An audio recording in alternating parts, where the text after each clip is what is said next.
శ్రీమాత్రే నమః. నమస్కారం. నేను పండిట్ సూర్యప్రకాష్. ఈరోజు 13 మే 2026 బుధవారం నాడు వృశ్చిక రాశి వారికి ఒక ప్రత్యేక రోజు.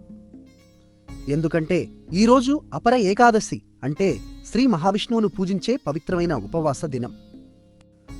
ఈ ఏకాదశి మీ 5వ భావంలో, అంటే సంతానం, సృజనాత్మకత, ప్రేమ విషయాలను చూసే స్థానంలో చంద్రుడు మరియు శని కలిసి ఉన్నారు. ఈ కలయిక మీ మనసులో కొంచెం అశాంతి కలిగించవచ్చు. చిన్న చిన్న విషయాలకు కోపం రావచ్చు. కానీ ఇక్కడే ఈరోజు ప్రత్యేకత ఉంది. అపర ఏకాదశి అంటే అపరిమితమైన పుణ్యఫలం ఇచ్చే రోజు. ఈరోజు ఉపవాసం చేసి విష్ణు సహస్రనామం పఠిస్తే ఆ మానసిక అశాంతి తొలగిపోతుంది. మీ 5వ భావంలో ఈ గ్రహ స్థితి సవాలుగా అనిపించినా ఇదే మిమ్మల్ని ఆధ్యాత్మికంగా బలపరిచే అవకాశం. పిల్లల విషయాలలో ఓపిక పాటించండి. ఆర్థిక నిర్ణయాలు రేపటికి వాయిదా వేయండి.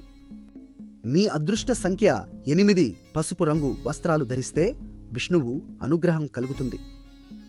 ఈరోజు ఉత్తరాభాద్ర నక్షత్రం, అంటే స్థిరత్వం, ఓపిక నేర్పించే నక్షత్రం ఆకాశంలో ఉంది. ఈ నక్షత్ర శక్తిని ధ్యానం ద్వారా మీలోకి ఆహ్వానించండి. నిన్న మా అంచనా మీకు సరిగా ఉందా? కామెంట్లో చెప్పండి. వీడియో నచ్చితే లైక్ చేయండి, షేర్ చేయండి, మా ఛానల్ను సబ్స్క్రైబ్ చేయండి.